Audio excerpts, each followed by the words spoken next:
Alrighty, guys, welcome to the Get Listings Summit. Welcome to the kickoff session, the launch session for Get Listings Summit 2017. It has been one heck of an epic journey getting here and getting this put together and getting this launched. This is my first summit, as all of you probably know from the videos you've seen of me before. So I am super stoked and excited that you're here, that you've joined me, that you've joined us, and that you're going to be part of the tribe here. And we're doing everything we can to take your business to the next level here in 2017. With that, let me introduce our very first speaker, our kickoff speaker, Aaron Wittenstein. He is incredible. So he is a practicing agent. He's been in the business for a little over 16 years now. But this guy went from zero, moved to a new state, and went from zero in New York, from Chicago. He moved from Chicago to New York and went from zero to $15 million in production per year in just 2 years. But the caveat is he did it only working expireds.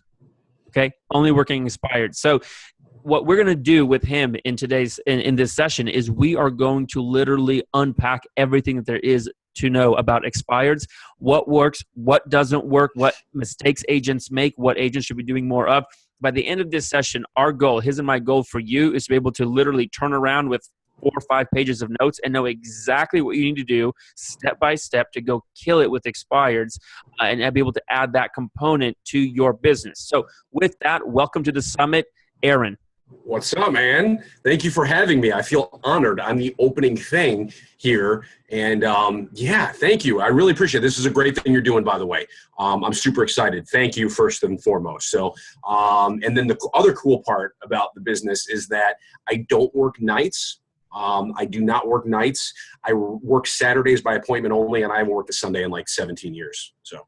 Fantastic. Well, I think that agents love hearing that, and I know a lot of agents are working 7 days a week around the clock, so we got to get some of that time back. Let me ask you this. When you moved from Chicago to New York, why did you decide to focus on expireds as your primary strategy? And had you done well with expireds prior to that, or did you just decide, you know what, I'm just going to crack this nut once and for all? In Illinois, I was always like a decent average agent. You know, I'm single. I make $100,000 a year. It would be great. I was like 80% buyers. Okay. So then what happened is I got married. I had a kid. My wife's originally from White Plains, New York. We kind of lacked, a support system there. Okay. We made the decision as a family that we're going to move to New York. So I started from scratch, all right? I moved here January 25th. By March, I was ready to say, forget about it and go home, okay? So what happened is I didn't know what I was doing. So I went through a bunch of stuff. I threw a bunch of stuff against the wall, yada, yada, yada, so on and so forth. And Dave Jenks, one of the co-authors of Millionaire Real Estate Agent, was here in my office speaking. And he mentioned an agent by the name of Russell Shaw, who is still active in Phoenix, Arizona, or somewhere in Arizona. I know Russell. Yeah, I've spoken to him a couple of times. And his story got me where he quit working buyers, completely quit working buyers. And he started focusing on just listings. So I'm like, okay, this makes sense. I don't like working with buyers. I don't like working nights. I don't like working weekends.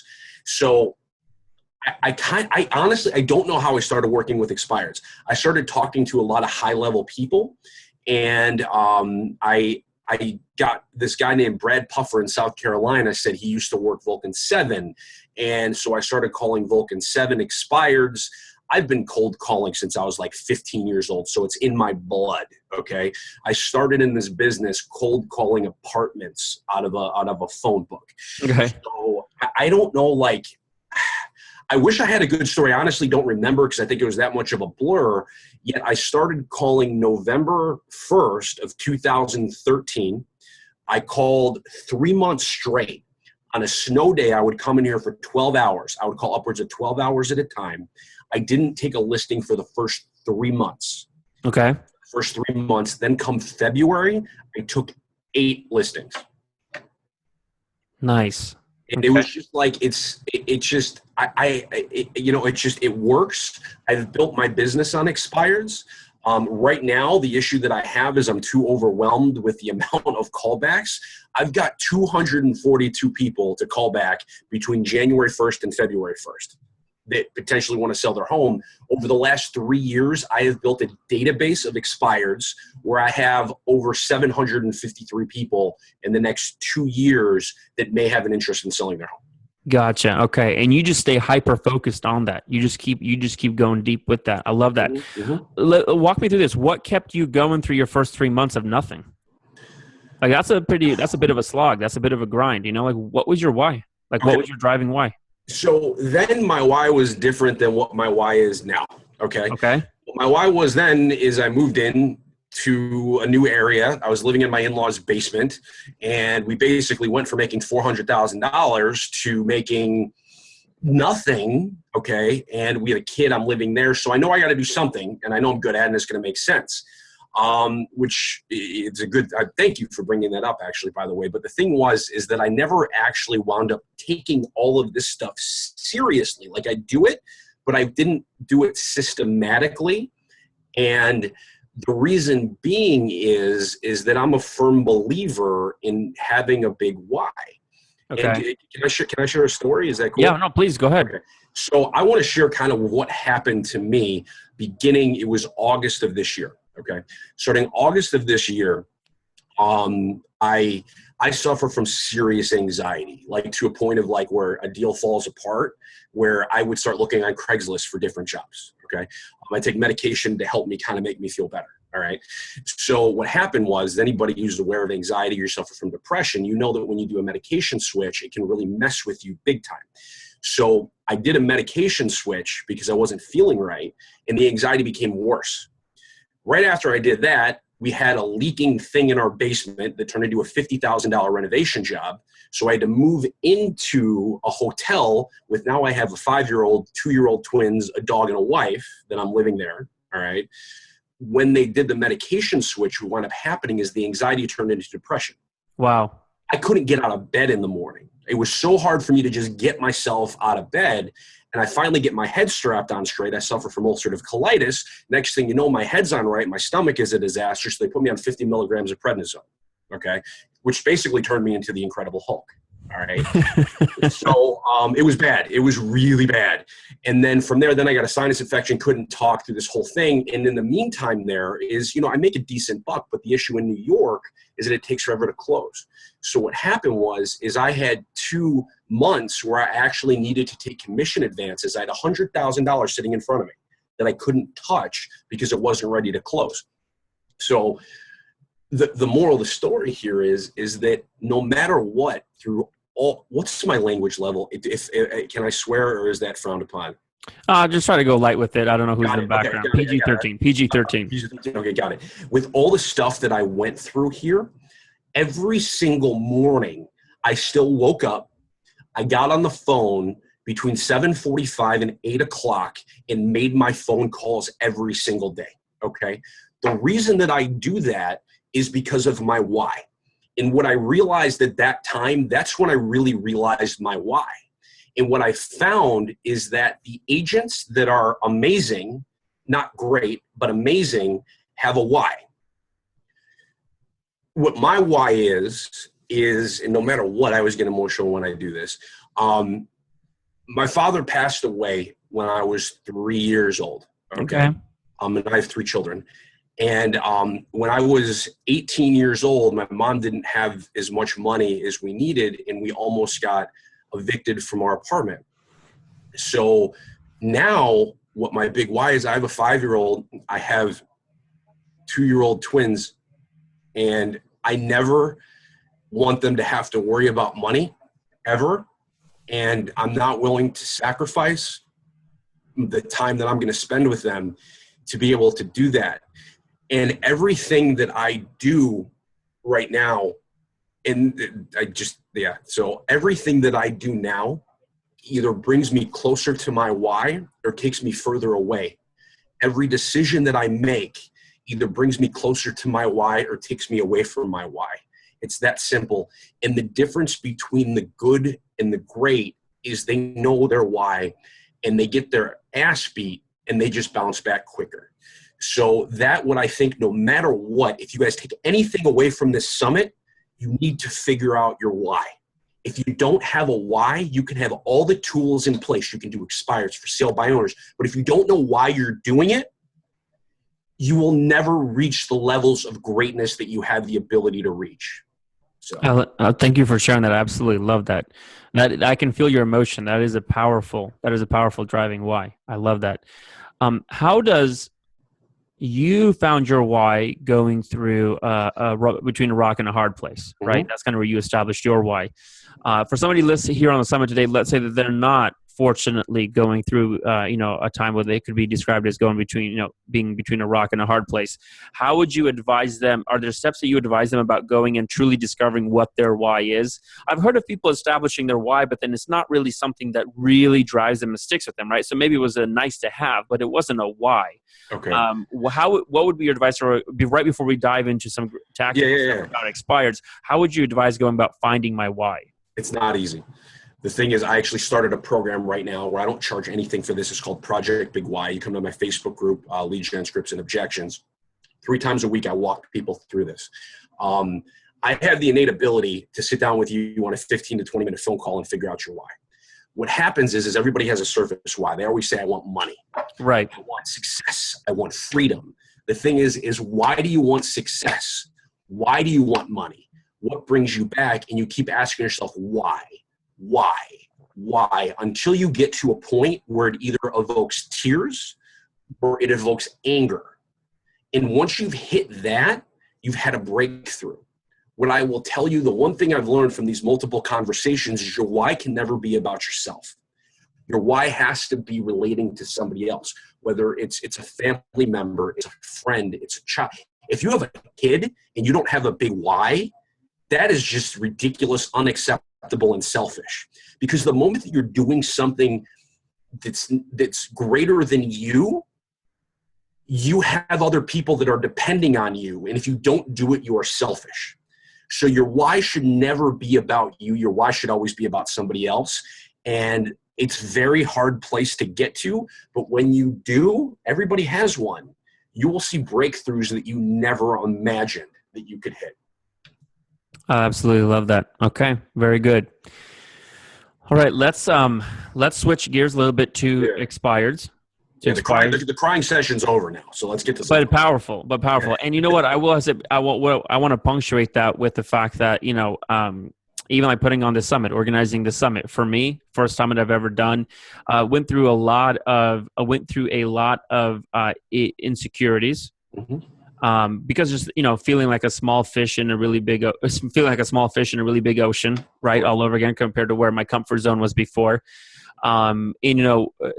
If I didn't have as strong of a why as I do, then I don't think it would have pulled me through and pushed me through. I could have found many times to postpone it, throw in the towel, or just, put a pause to it before things got too far and I couldn't turn around. Right. Yeah. But I just had to push through. Right. And it's because of a driving why. And I think I think what we're talking about here is universal, whether you're a real estate agent, having to build a business, or me doing a summit, or whatever it is, having a strong, burning, driving why is incredibly powerful for you as a person. Yep. Separates the good from the great. Yep. So with that, let's shift to the A through Z of anything we could ever possibly want to know about expired. So you moved to New York. You're in a new market. You don't quite exactly remember how you started getting expireds, but you woke up one day and you're doing expireds. Exactly. Let's do this. Let's start a little bit backwards. What are the biggest mistakes that you see agents make when they try to go prospect expireds? Oh, phenomenal question. This is one of the things I cover. I have a course that I talk about a lot of this stuff. But the thing is that here's the thing: are you familiar with the 10,000 hour rule? I am. 10,000 hours to become a master of something. It takes right. 10,000 hours to become a master of something. Okay. I figured if I call expireds for 200 days at an average of 3 hours a day, I've called expireds for a little less than 2,000 hours. So I am not a master yet. So what winds up happening is that somebody will make a call. Let's say they start for 2 weeks. Someone comes to me like, I want to work expireds, because everybody thinks expireds are sexy. I want to work expireds. And then they come to me and they say, it didn't work. And I'd be like, okay, so how long have you been calling for? They'll say, well, I called 2 weeks. Like, Okay, so you called 2 weeks. And they'll be like, so be honest, out of that 2 weeks, how many days did you actually pick up the phone and call, or how many days? Like maybe I called 6 days. All right, so 6 days. So I assume you called 3 hours a day, right? They'd be like, no, we did 2 hours a day, 6 days. Like, okay, gotcha. So in that 2 hours, that 12 hours that you're talking about, how much time did you get to go to the bathroom? How many times did you go grab a glass of water? And how many times did you sit there preparing to prepare? And they're like, oh, maybe an hour. So what happens is out of that 2 weeks, they've called for 6 hours. And they wonder why they suck. The thing is that it's not about being the best. It's about being the most consistent. The reality behind it is I am not the best person in the world at doing this. There are people that are better than me. Yet I am more consistent, and consistency will beat talent every day of the week. The difference between me and everybody else is my language. I am in here at the office every day on the phone at 7:45, 4 days a week. The only way I don't do it is on Tuesdays because I have a BNI group. So anybody in Westchester County who's watching, pick up the phone on Tuesdays. You're not going to get my competition. And then every 4 days a week, I'm here 7:45 to 11 o'clock. I'm on the phone like flipping clockwork. And the thing is, because what happens is you start off like you suck, all right? Then you kind of suck. Then you just suck. Then you're really below average. Then you become slightly below average, and you may never get better than average. You may never get better than average, yet by just doing the activity, you will see success. It's that simple.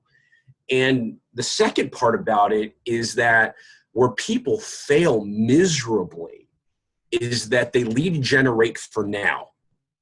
One of the most important things that you can realize is that when you lead generate for later, okay? Everything that you do, you will see results 90 days from now. If I didn't do anything right now, I wouldn't feel the issue right now. I would feel the issue in April, okay? That's when you feel it. So people get so frustrated, I didn't get an appointment, that's fine. 3 appointments, 1 of 3 appointments should be made on every phone call. 1, you're physically go see the house, which is 15% of the time, which is what I call a slam dunk, all right? Then the other 85% of the time is a callback, all right, where they set a time where you actually have the ability to call them back. And then the other one is you set an appointment to delete these people because they're a bunch of people you don't want to deal with anyway. So with that being said, is that my goal every day within 3 hours is to schedule 1 appointment or to schedule the equivalent of 4 callbacks, nurtures, follow-ups, whatever you want to call it. So those are the 2 things that I think people fail at, is they expect too much from themselves and they don't do the work to get it done. Gotcha. Okay. I like that. I'm writing that down. So, and then your appointment goals for the day are to either schedule 1 physical appointment or to schedule 4 callback appointments with them on the phone. Exactly. And then with every call, you're either scheduling a physical appointment, you're scheduling a callback appointment, or you're scheduling to delete them. Exactly. Gotcha. But if you call and they don't pick up, then you're still scheduling a callback, but it's now on your own calendar. Yeah, now it's in like... It doesn't count as one of your 4 for that day where you actually talked with them and talked about scheduling a callback. Yeah, that just goes into the file if I didn't get in touch with anybody, It. And it's like the other thing is, everybody wants immediate success. And I mean, the thing is, I'll tell you, I got my ass handed to me the last 6 weeks. I think that I got told no like 500 times. And then it's amazing. Within 15 minutes, I scheduled 3 appointments. So it's all about like the law of averages, everybody's Right. Numbers game. I don't like saying it's a numbers game. It's not my thing. But at the end of the day, when you do the activity, you can track the activity. You cannot track the results. And when you do the activity, I promise you, the results will follow. It's that simple.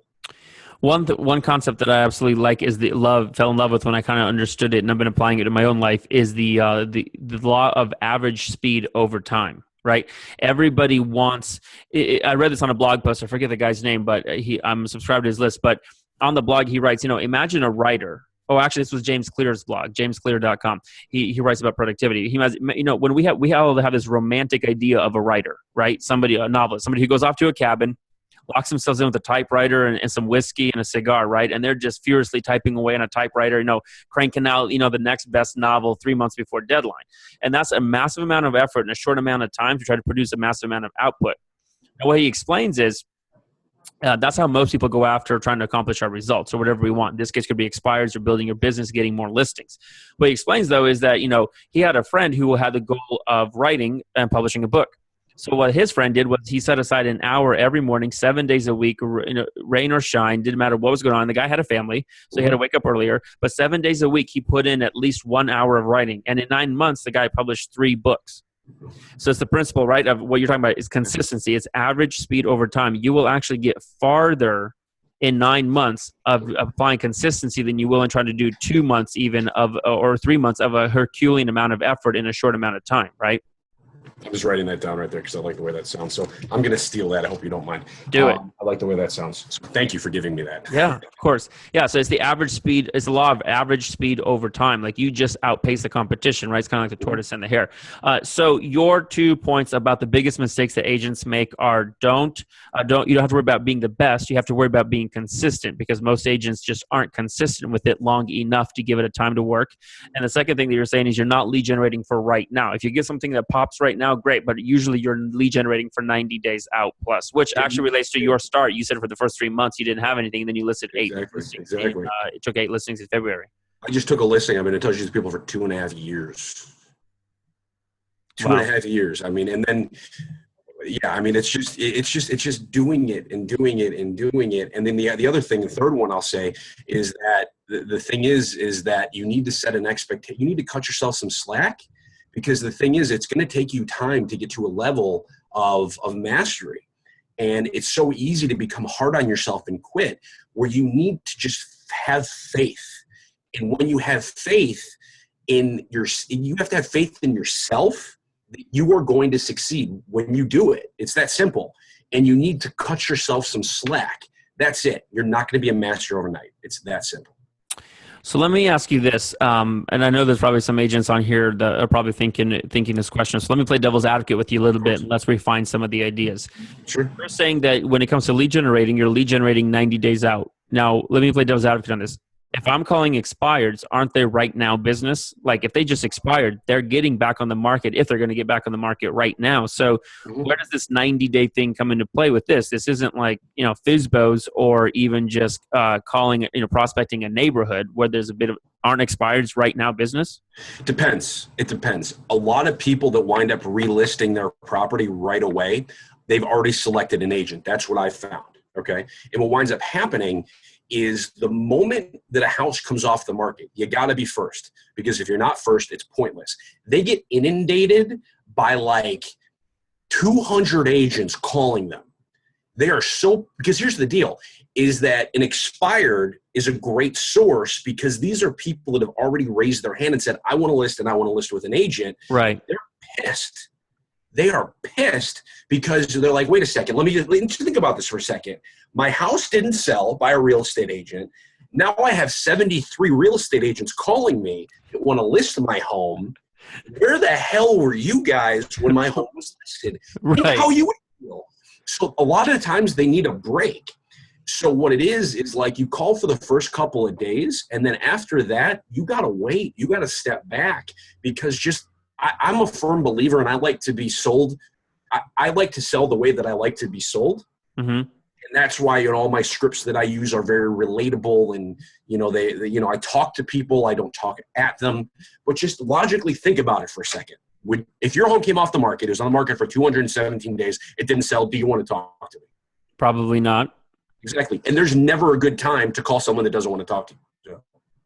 Right. That's true. So what percentage, when you're prospecting at this point, now that you've got momentum, you've been doing this for certainly over 2 years, just in that market, what, at this point, how much of your business, on a 30-day basis of prospecting expires, how much of that business becomes right now business? 15%. About 15%? 15%. I usually, if all goes according to plan, I'll get one slam dunk a month. Got it. Okay. Everything else is 90 days plus, you're saying? Yeah. I'm saying 90 days on a good day, but realistically, here's the thing is that Sales are made. It's not the first, second, third call. It's like the 5th, the 7th, the 25th. Like I got a guy that I just talked to today. He's like, I'm listing my home in April and I'm listing my home with you because you have called me over and over and over again. And if this is any taste of what you're going to do when you sell my house, I actually get people to call me that say, Aaron, we're ready to list. I get people that say, Aaron, I'm sorry, we're not ready to list with you yet. So you build that by just doing what you say you're going to do, which is why, this is something that I touch on in my course as well, is follow-up. So the thing is that where people epically fail is they don't follow up. If you're not going to follow up, don't start the lead generation in the first place. It's that simple. Follow-up is one of the easiest things in the entire world. I will give you a simple equation. All right. If they ask you to follow up in any time 6 months or longer, you cut it in half and you subtract by 1. Okay. If it's 3 to 6 months, you cut it in half. If it's 1 to 3 months, if it's 1 to 6 months, you cut it in half. And if it's a month, you do it a week earlier. And if it's 2 weeks, you just do it at the same time. And if it's that week, you just kind of sit back and wait. Otherwise, you look creepy. So. Got it. Okay. Got it. When you call a prospect the morning of that it goes, you call an expired the morning it goes expired, correct? Mm-hmm. What time are they usually calling them? 7:45 in the morning. And that's not too early? Nope. Because the thing is that typically at 7:45 in the morning, people are 1, getting ready for work, or 2, on their way home. They're on their way. Otherwise, what winds up happening is, I don't know about you, but by the time that I get home at 5 or 6 o'clock, the day is beat my ass. Right. I don't want to do anything. And so what happens is I would rather be calling them when they're kind of in a good mood because the day hasn't taken them over yet. If you start calling at 5, 6 o'clock at night, they're home. They don't want to talk to you. They want to eat dinner. They want to turn on the TV, and they just want to relax. And then so my thing is part of the reason that I start early in the morning as well is that I'm up at 5 o'clock every morning. I have my routine is figured out from 5 to 11 every day. My 5 to 11 is protected no matter what, unless something happens with my kids. Like last night, they decided they don't want to sleep. So, so it kind of throws you off a little bit.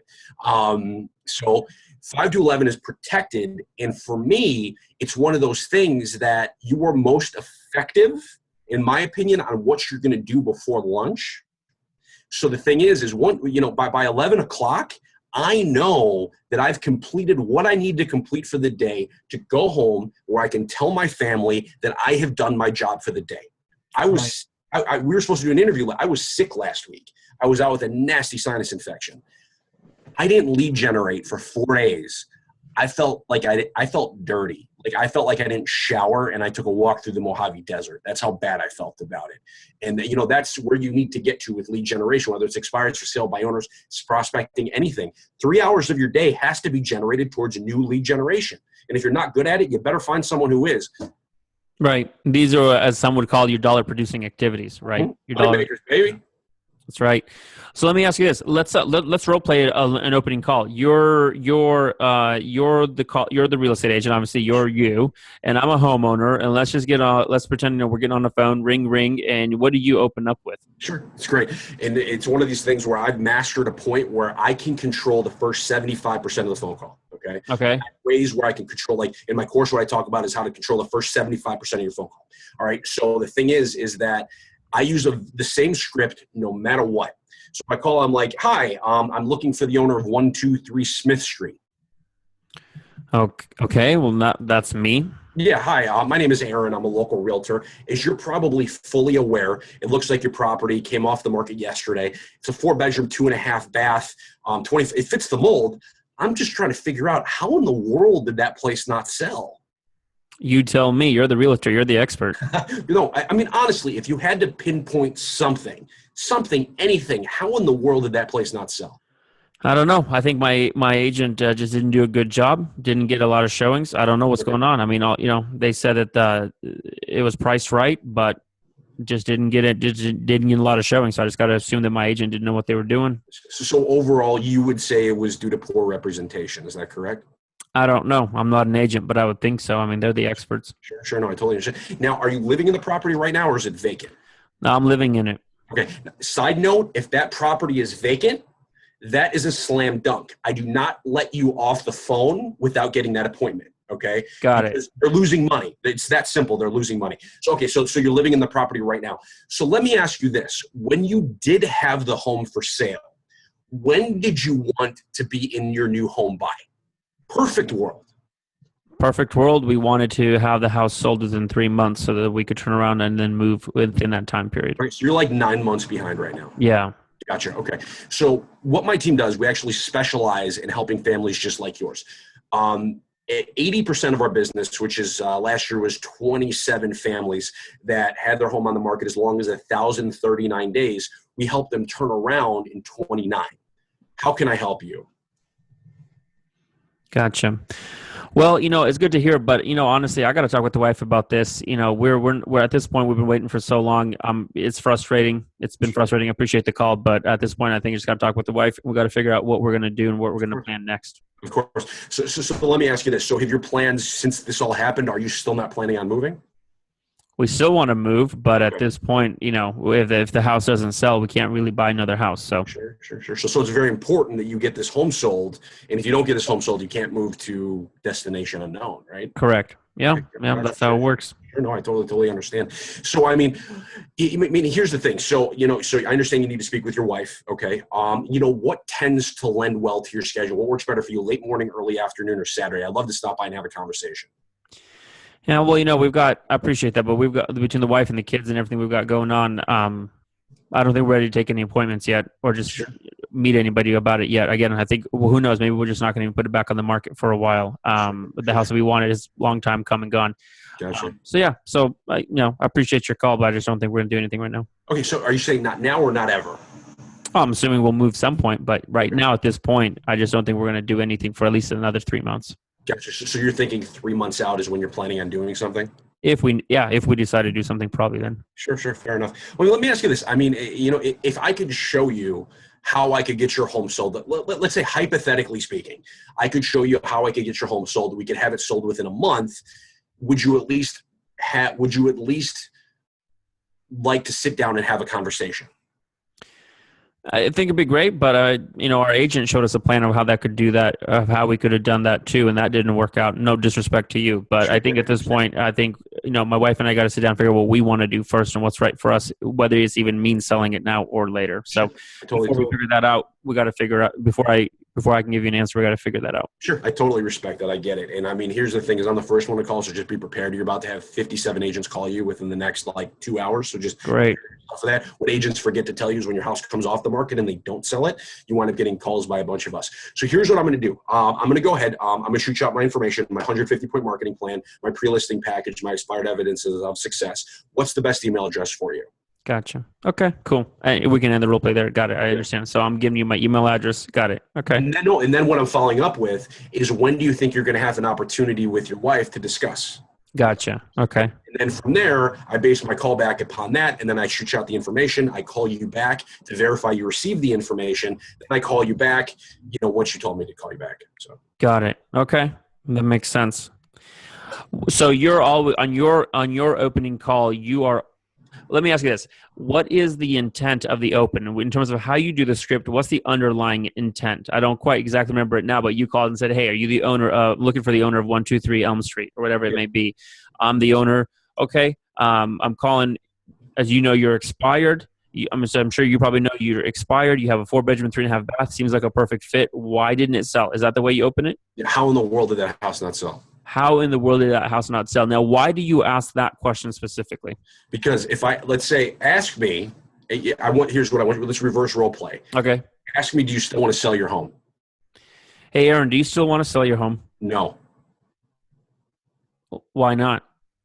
Right. I get what you're saying. It's a yes, no. What I'm doing is I'm called a pattern interrupter. Okay. You're asking an open-ended question. An open-ended question. They're so taken aback that a lot of times people just start laughing. Like what I'll do on some of my live trainings is, I put it this way. It's instinctual that if I took a piece of chewed gum and threw it at you, you would instinctually go to grab it. Okay. And the thing is when you ask open-ended questions, it is instinctual as long as you're not a D. a dominant personality, it is instinctual for you to respond to that question. Okay. And there's one of 5 ways that they respond. Always. There's always one of 5 ways they respond. And I always get an answer, and it's always different. And it allows me to have a longer conversation. Gotcha.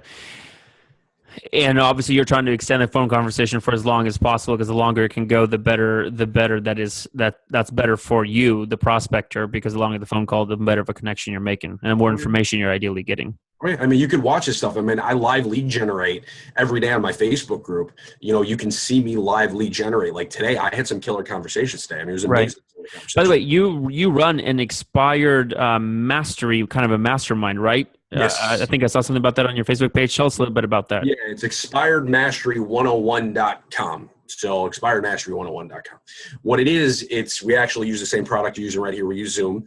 What is it? It's a 4-week course that is video-based live. You get to see this beautiful face for 4 hours live. Yeah, it's funny. Like if you put on the green thing on Facebook Live and you go like this, I look like Shrek. It's just odd. So the first part that we cover is there's so much more. Everybody just thinks expired is scripting, objection handling, scripting. It's not. There's so much more to it.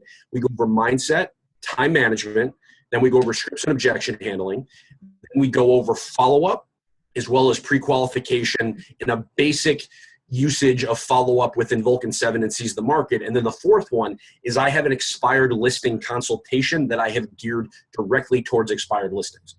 Got it. Okay. Very cool. And that's at expiredmastery101.com? Yes, sir. Very cool. All right. Well, guys, for those of you who are attending the session right now, you should definitely go check that out. And you have a Facebook group too. Tell us about where to find the Facebook group.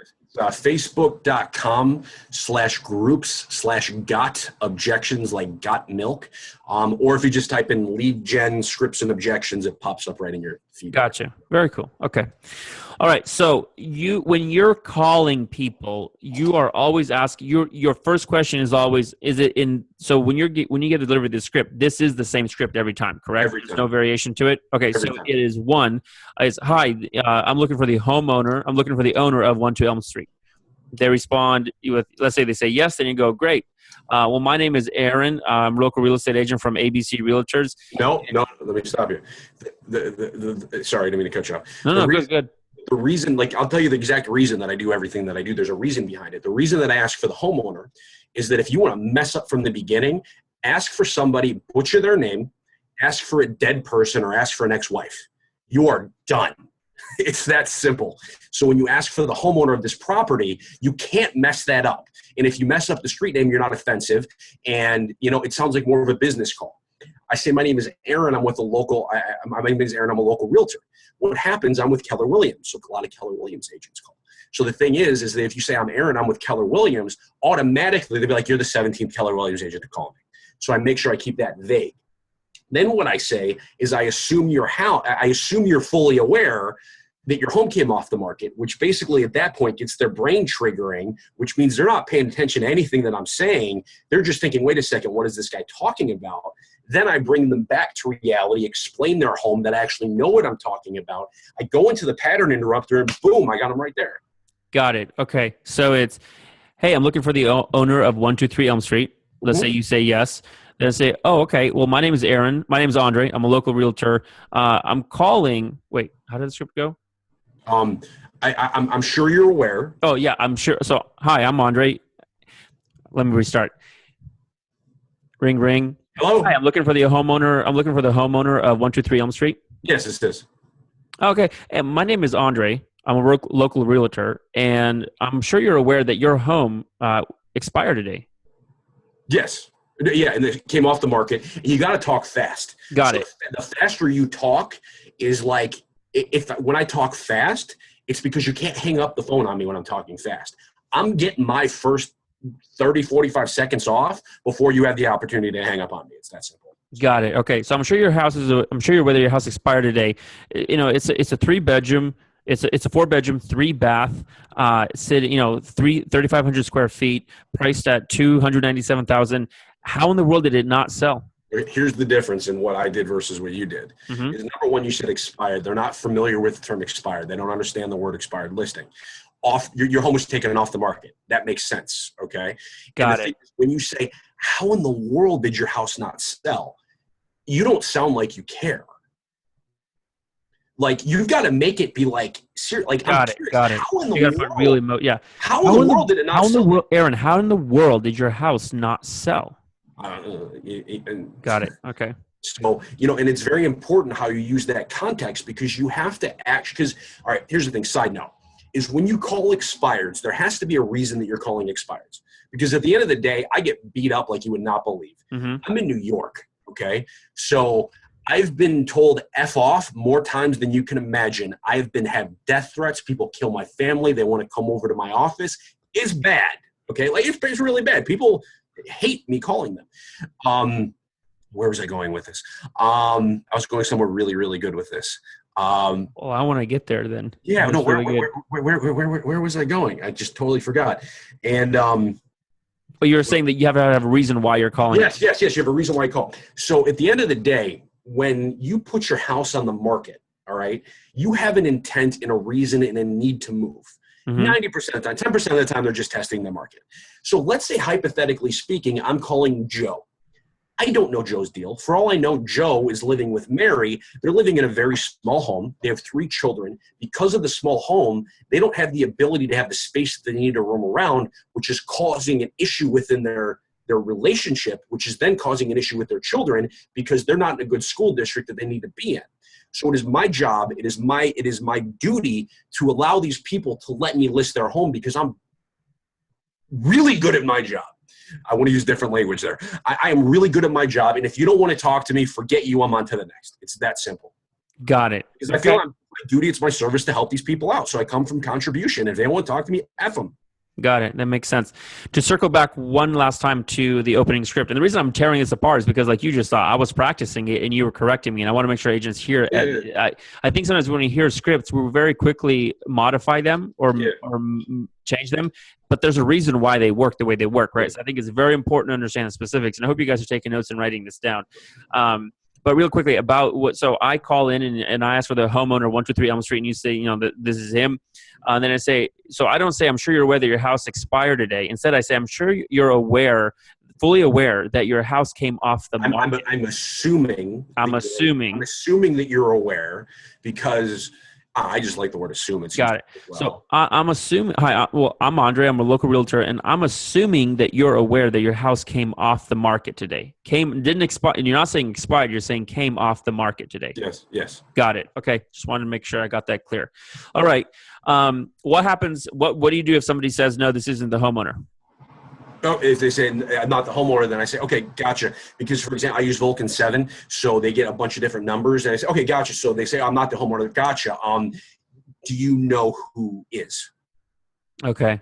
And then from there, it's like sometimes you get wrong numbers, you get mothers. If you get the mother, she's like, oh, it's me in my son's house. I'm like, all right, do me a favor. If you wouldn't mind passing along my information in, I'd greatly appreciate it. So it's an easy way also to dismiss people as well, because if you're not getting the homeowner, what's the point? Right.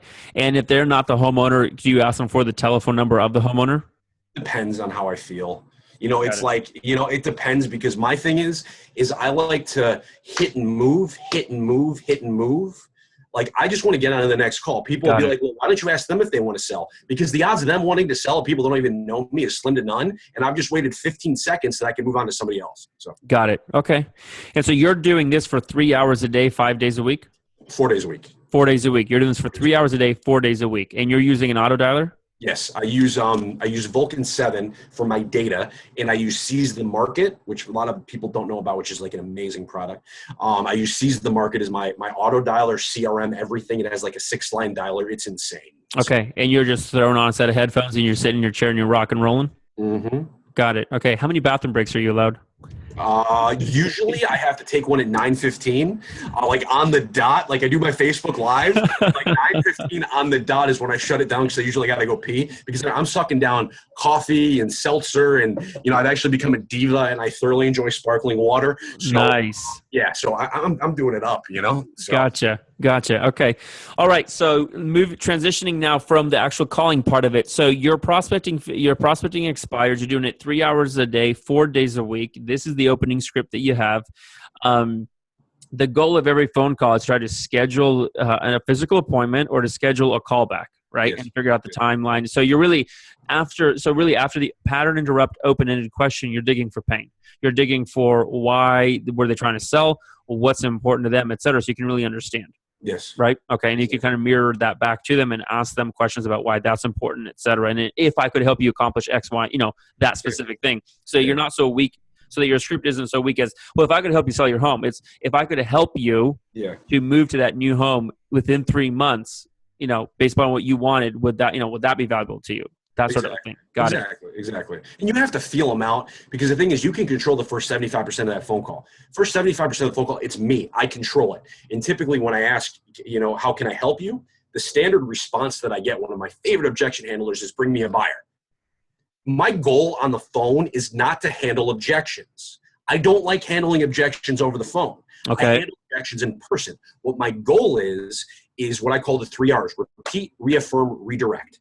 So what happens is you say, okay, great, you'd like me to bring you a buyer. I wish I could. That would make both of our lives a heck of a lot easier. So tell me again, what type of time frame are you thinking about making a move? So there's when you start getting into objection handlers over the phone, you'll see that a lot of my objection handlers are just blow-offs, are just push-offs. Like someone asks me, how much do you charge? I say $10 million. They laugh. I say, we're negotiable to a fee that we both feel is reasonable. So how soon are you looking to make a move? People ask me, how'd you get my phone number? Google. How soon are you looking to make a move? Got it. Just move on. It's boom, move on, boom, move on. So it's repeat, reaffirm, and redirect. 3 R's. I coined that myself. Got it. Oh, okay. Gotcha. TM, trademark. TM. Okay. When your fault, let's say that you don't schedule an appointment to come out. Let's say it's a call back. How are you stacking and building the funnel, your pipeline? You're putting their information into a CRM, I assume. You're setting a reminder for yourself, and you're calling them back at the planned time.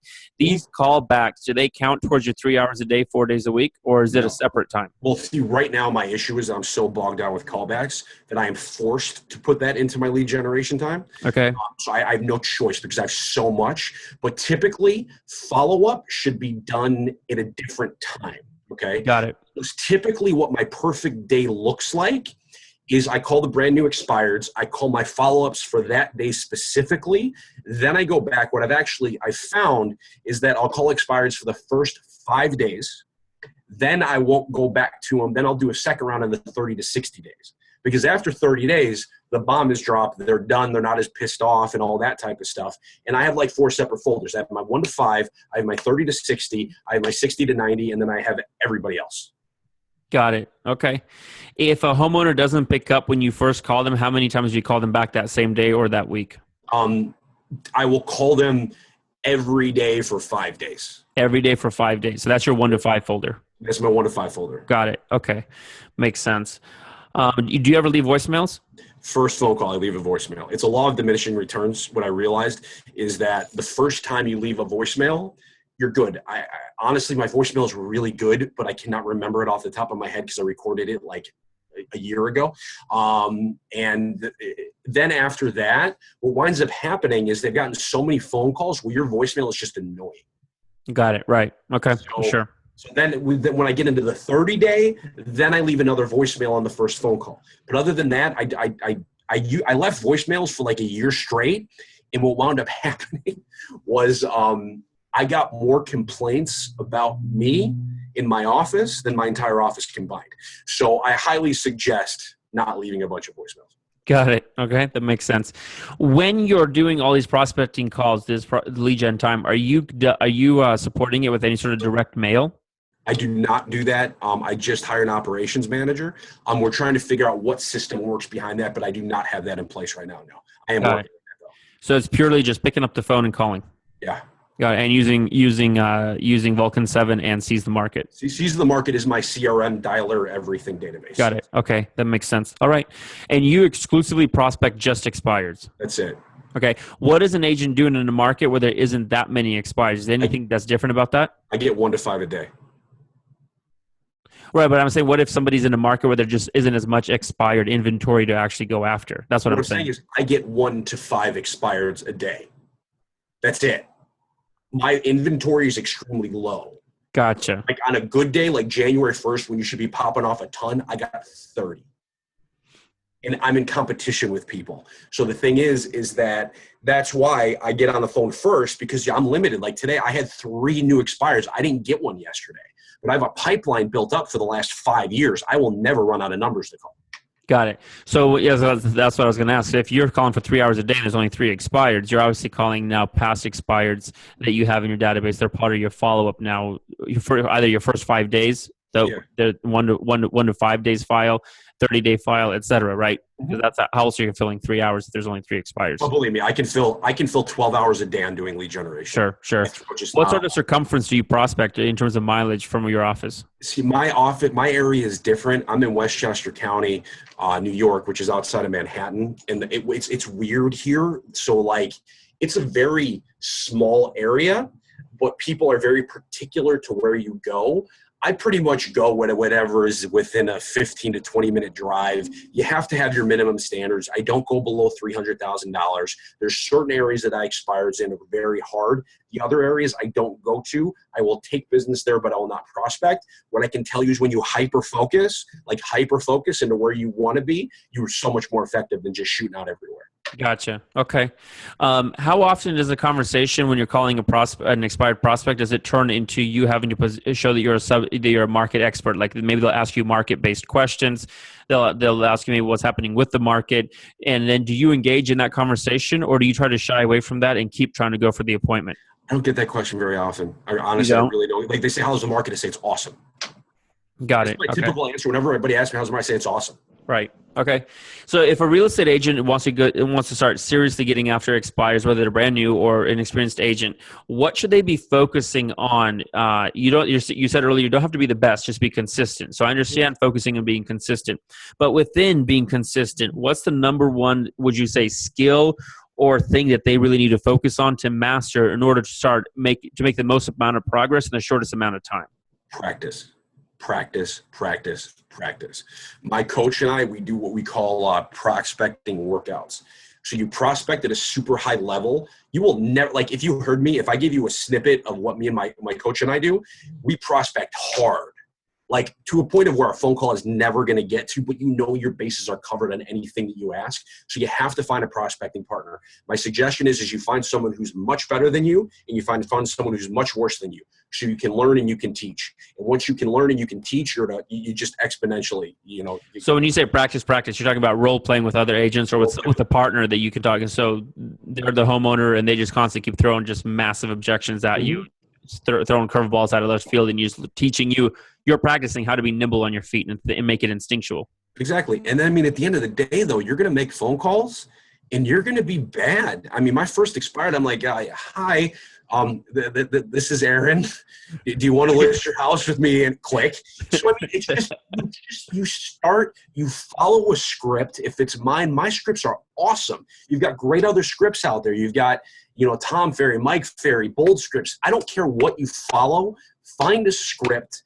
Use them all, see what fits with you, and then what's going to happen is you're then going, what do they say? They say you memorize, you internalize, and then you customize. And eventually you just get your own flow, you get it going. And if you do expireds for 6 months, you don't like it, start calling FSBOs, try something else. Throw enough stuff against the wall to see what works for you. You don't have to like it. Lead generation, and this is one thing people are going to talk about, lead generation, get listings. Your career is real estate. You love your career. You are allowed to love your career. Lead generation is your job, okay? You don't have to love your job, but doing my job puts diapers on my kids' asses and puts food in their mouth. Right. And I know that I do that. It supports everything else, and it supports my big why. That's it. Gotcha. That makes sense. So if you would advise, so a new agent should at least be putting in 3 hours a day, 4 days a week for prospecting. How much? Minimum. If you got no time, man, when I was new, I was putting in if you got nothing better to do, you should sit on the phone for 12 hours a day. Snow days, love snow days. I'd sit on the phone for 12 hours a day. What, how many hours per week would you say somebody should be putting into practice if they haven't been calling and lead generating expireds consistently? I would say a minimum of a half an hour a day. Half an hour a day practice. So it sounds like it would help to actually practice right before doing the calling and then go and do the calling because your energy's higher. You've just practiced. You've just kind of loosened up the muscle and now you're in a better state, right? My suggestion is like practicing. I like practicing when I'm on my way to the office. Rather than listening to music, I practice while I'm on my way to the office. Gotcha. That's when I find I do my best stuff. If you have somebody to talk to on the phone. Exactly. Got it. Okay. Very cool. All righty. Is there anything about expireds that I haven't asked you that I should have asked you? I don't know. I think we covered a lot, man. Yeah, we covered the openings, how to open them up. We talked about the habits of the biggest mistakes the agents make, which is lack of consistency, and then also being worried about being the best when you don't have to be the best. You just have to be consistent, right? Yeah. We'll go through my notes here. I want to make sure that we cover everything. Yeah, I mean, I got to tell you, I think from what it comes down to is, we set up the mindset. We did a touch on time management. You know what I mean? We did a touch on time management. We talked about, scripting and objection handling, the baseline of that. We did follow up. That's the most important thing when it comes to prospecting. I could sit here for another hour with you and do a consultation. But the reality of this stuff is that the biggest takeaway that I hope you guys get is consistency, consistency, consistency, consistency. Commit to it. Commit to it for 3 months because you will get on the phone, and if you don't see results, don't quit. Within 90 days, when I teach my expired mastery course, 60% of the people that have been in it for 90 days have secured listings. The other ones, the 40%, they haven't picked up the phone. It's that simple. You do the activity, results will follow. You could be horrible and still be successful at just being consistent. Right. Well, it's like the example of you set a goal, but then you got to focus on the system, the actions that'll get you to that goal. So the goal's a byproduct. Exactly. Right? I think a lot of people set goals and focus on the goal, but they don't have a system that they hold themselves accountable to. A system meaning a daily set of actions or a regular set of actions that you just constantly repeat. Right? Yeah. It's like writing. It's like the guy writing the book. I'm sure he'd make I'm sure there was never any one day that he made a massive amount of progress in writing for 1 hour, but you stack together 9 months of doing that every day. Mm-hmm. Right? And you got a whole different ball game. You got a whole different picture. Oh, yeah. Remind us again so it's expiredmastery101.com is your website. Correct. And then remind us where to find you on Facebook. Facebook.com/groups/got objections, like got milk, or just type in lead gen scripts and objections. You guys can come anywhere between 2 and 4 days a week. I go live on Facebook so you can actually watch me prospect, see what I do. I'm not above talking to anybody. I'm a normal agent just like you guys. I am in the process of building something amazing. But if you have questions, reach out to me, private message me. I'm never above having people reach out to me. I love it, So. Fantastic. Well, Aaron, on behalf of everybody here at the Get Listing Summit, I just want to say thank you. Appreciate you coming on and sharing what you're doing, opening up and sharing exactly what you're doing step by step and how you're doing it and where we can go wrong, where we can go right. So on behalf of all the agents here at the Get Listing Summit, I want to say thank you. You're welcome, baby. Boom, baby. And all I'll say, guys, is do me a favor. Go out there, make some money, okay? And I want to say real quick, thank you. What you're doing, this is awesome. You guys don't understand the powerful speakers that he has in place. I am honored to be the first one coming up here because there are people that are so much better than me doing this. So you guys stick around and show up for every one of these things. And you guys, there is massive value coming here. If you sit here and listen to every single one of them, you will probably take one nugget, and there's probably $1 million idea that you will pull out of this thing. So make sure you show up to every one of these things. Awesome. Thanks for that, Aaron. You're welcome. And look, as Aaron said, let's make 2017 the best year in your business, guys. I'm excited to see you on all the other sessions. We've got 2 more coming up today. You guys have the agenda. You see the schedule. You see the pace. I'm super excited for this. And Aaron, thanks again for coming on and opening up with so much energy. And thank you, by the way. I want to acknowledge and thank you for the courage of just actually opening up about your why. And being willing to share what's driving you day to day. I think that's really important for people to understand. At the end of the day, regardless of the tools, the tactics, or the strategies, you have to have a strong why about why you're showing up to do it. That will push you through the hard times, whereas some nice little nugget or idea won't do that, won't pull you through. But if your why is big enough and strong enough, and you just focus on something long enough, you'll make it work. And I finish on one thing. No matter what, it wasn't intentional for me to start off that way. It's just what happened. And I think it's an amazing way to start it off with everything, because that's the basis of everything that you do. and sit down, lock yourself in a room. Why? And until it brings you to an emotion of either tears or anger, you have not succeeded. It's that simple. So thank you, man, for having me on. This was great. Good to have you. Thank you.